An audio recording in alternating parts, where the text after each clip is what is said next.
السلام علیکم میرے پیارے عزیز و کرام، خدا کے فضل سے امید کرتا ہوں آپ سب لوگ بخیر و عافیت ہوں گے۔ میرے پیارے دوستو، آپ دیکھ رہے ہیں سلامتی ٹی وی۔ پیارے عزیز و کرام، حضرت عیسیٰ کا ایک اور واقعہ آپ کے سامنے پیش کرتا ہوں۔ ایک مرتبہ اللہ کے نبی حضرت عیسیٰ علیہ السلام اپنے ساتھیوں کے ساتھ چل رہے تھے۔ اتنے میں آپ سے حواریوں نے کہا، اے عیسیٰ ابن مریم، کیا آپ کا اللہ آسمان سے کھانا اتار سکتا ہے؟ تو یہ سن کر اللہ کے نبی عیسیٰ علیہ السلام نے فرمایا، اے لوگو، اگر تم مومن ہو تو اللہ سے ڈرو۔ تو انہوں نے کہا، ہم تو اپنے ایمان کی تازگی کے لیے عرض کر رہے ہیں تاکہ ہم اللہ کی قدرت کو دیکھیں اور پیٹ بھر کے کھانا کھا کر اپنے ایمان کو بڑھائیں، اور وہ لوگ جو کفر پر ہیں ان کا ایمان بھی آپ پر ہو جائے۔ بس یہ سن کر اللہ کے نبی حضرت عیسیٰ علیہ السلام نے ہاتھوں کو بلند کیا اور اللہ کے دربار میں دعا مانگی کہ اے اللہ، ہمارے لیے آسمان سے دسترخوان اتار تاکہ ہمارے اور آنے والے لوگوں کے لیے یہ نشان عید بن جائے۔ بے شک تو بہترین رزق دینے والا ہے۔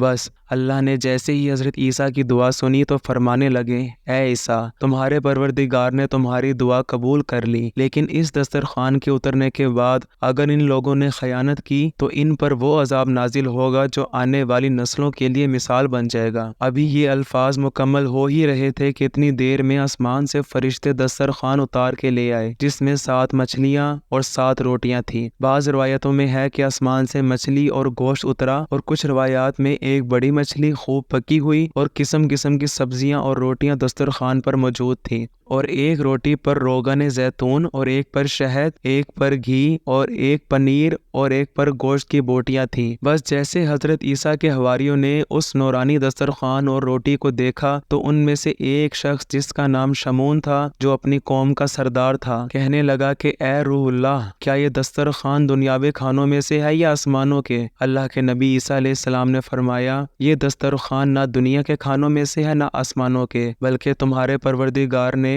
ابھی ایجاد کر کے تمہارے لیے اتارا ہے۔ پھر آپ فرمانے لگے، خوب پیٹ بھر کے کھاؤ اور اس میں خیانت نہ کرنا اور نہ ہی کل کے لیے ذخیرہ کرنا، ورنہ اللہ کا عذاب تم پر آ پہنچے گا۔ لیکن افسوس، وہ لوگ اس کھانے میں خیانت بھی کرتے تھے اور کل کے لیے تھوڑا تھوڑا بچانا بھی شروع کر دیتے تھے۔ بس جیسے ہی رات ہوئی، سب پیٹ بھر کے سوتے ہیں اور اللہ کا عذاب ان پہ آ جاتا ہے۔ اب جیسے ہی سورج طلوع ہوا تو ان میں سے کچھ خنزیر تو کچھ بندر بن جاتے تھے اور ادھر ادھر بھاگنا شروع کر دیتے تھے اور اپنے آپ کو نوچتے رہتے تھے۔ اللہ کے نبی حضرت عیسیٰ علیہ السلام نے جب ان کو دیکھا تو اللہ سے دعا کی، تو یوں تیسرے دن وہ سارے اللہ اور اللہ کے نبی کے نافرمان دنیا سے مر کے جہنم میں داخل ہو گئے۔ بے شک اللہ کے نافرمان کا یہی حشر ہوتا ہے۔ اللہ پاک نے اس واقعے کو اپنی کتاب قرآن کی سورہ مائدہ میں محفوظ کر دیا، تبھی اس سورہ کو مائدہ یعنی دسترخوان کہتے ہیں۔ اے اللہ، ہم سب کو اپنے فرما بردار بندوں میں شامل کر اور ہم سب کو ویسا بنا جیسا تو ہمیں دیکھنا چاہتا ہے۔